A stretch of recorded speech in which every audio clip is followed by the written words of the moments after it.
بسم اللہ الرحمن الرحیم۔ محترم حضرات، السلام علیکم ورحمۃ اللہ وبرکاتہ۔ 8ویں تراویح کا خلاصہ۔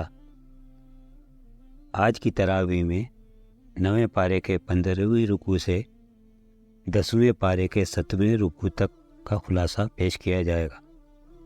یہ تراویح سورہ انفال سے شروع ہوتی ہے۔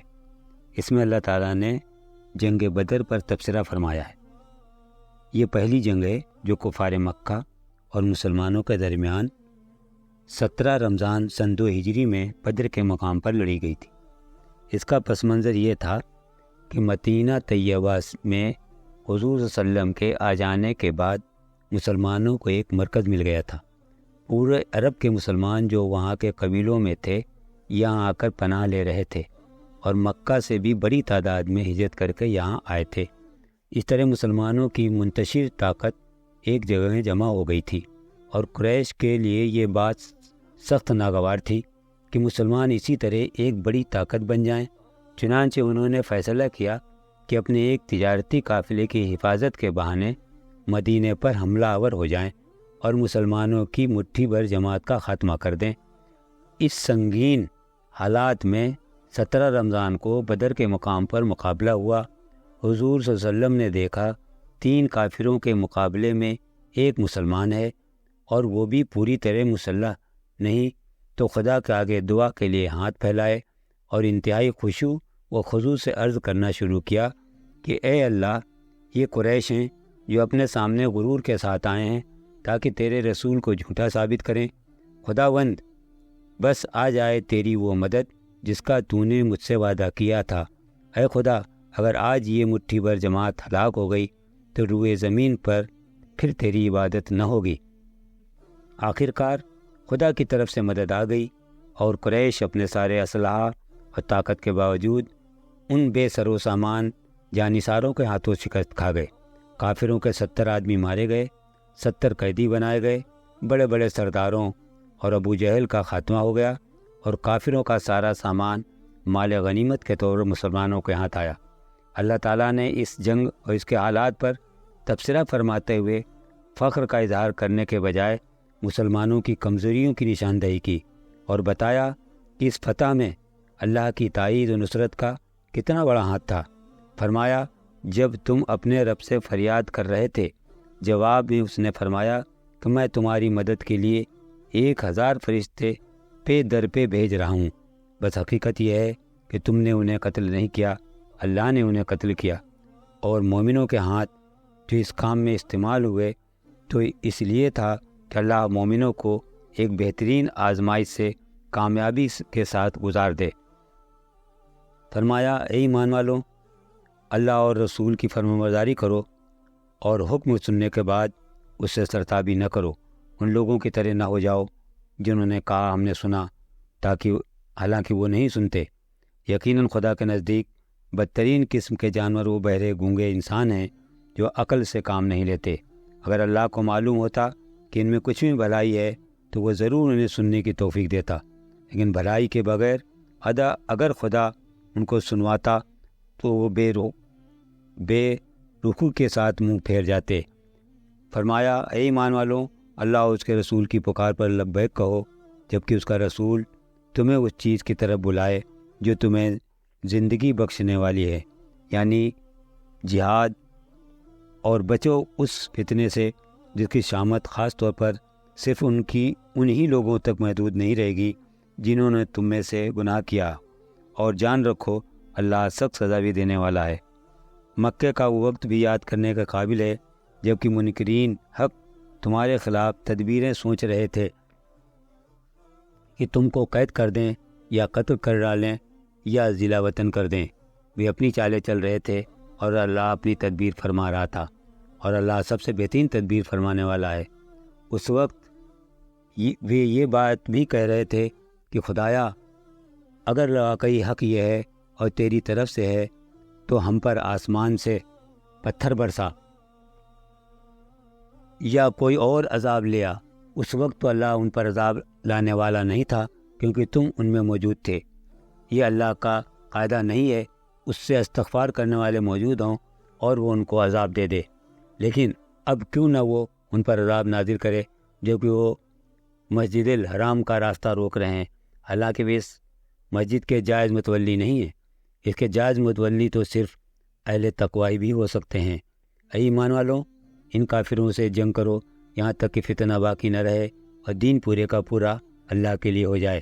پھر اگر وہ فتنے سے رک جائیں تو اللہ ان کے اعمال دیکھنے والا ہے، اور اگر نہ مانے تو جان لو کہ اللہ تمہارا سرپرست ہے اور وہ بہترین مددگار ہے۔ اس موقع پر یہ بھی واضح کیا گیا کہ مال غنیمت حقیقت میں لڑنے والوں کا ذاتی مال نہیں ہے بلکہ اللہ کے انعام ہے، اس لیے اپنی مرضی سے اس کے مالک مت بنو۔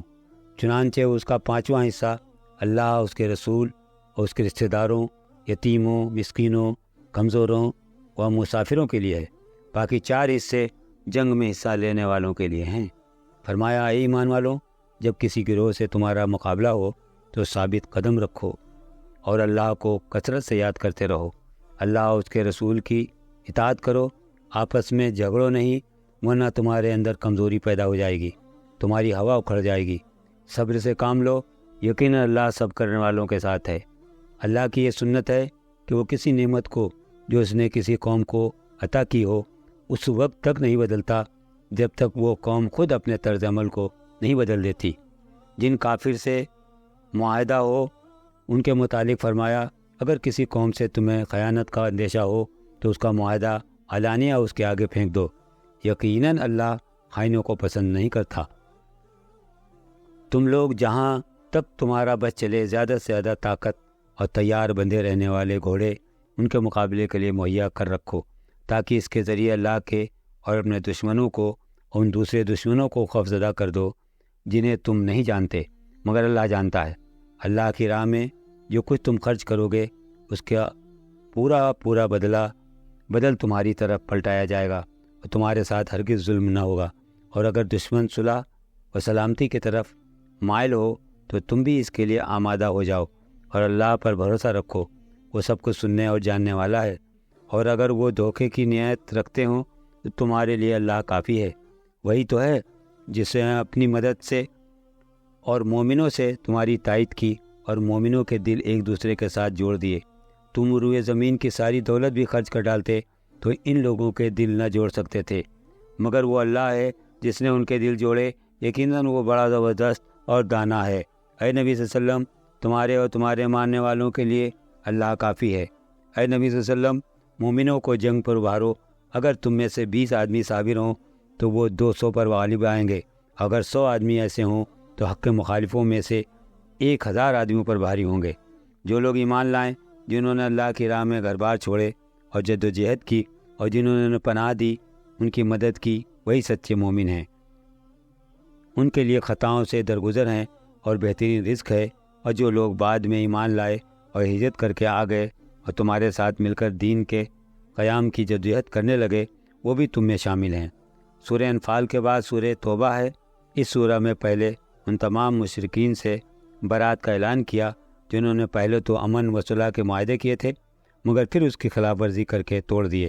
جنہوں نے معاہدے قائم رکھے تھے ان کے متعلق یہ اعلان فرمایا کہ مدت پوری ہو جانے کے بعد وہ معاہدے بھی ختم کر دیے جائیں، اور ان سب سے اس وقت تک جنگ جاری رہے گی جب تک کہ اسلام قبول نہ کر لیں۔ اہل کتاب کے متعلق بھی اعلان فرمایا کہ ان سے بھی جنگ کرو یہاں تک کہ یہ تمہاری ماتحتی قبول کر لیں اور تمہیں جزیہ عطا کرنے کے پابند ہو جائیں۔ اس کے بعد تفصیل کے ساتھ منافقین کی خبر لی، ان کے بارے میں ہدایت کی کہ ان کا سختی سے محاسبہ کیا جائے، ان کے ساتھ کوئی نرمی نہ برتی جائے، یہاں تک کہ یا تو وہ سچے مسلمان بن جائیں یا پھر مشرکین اور اہل کتابوں میں سے جن کے ساتھ بھی ان کا تعلق ہے ان کے انجام میں شریک ہو جائیں۔ وہ اس موقع پر ان تینوں گروہوں کے بارے میں جو اس وقت مسلمانوں کے کھلے یا چھپے دشمن تھے واضح پالیسی کا اعلان کر دیا گیا۔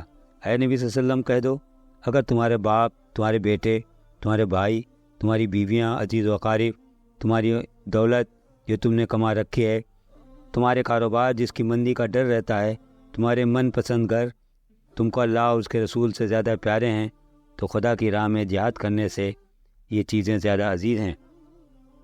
تو انتظار کرو یہاں تک کہ اللہ اپنا فیصلہ فرما دے۔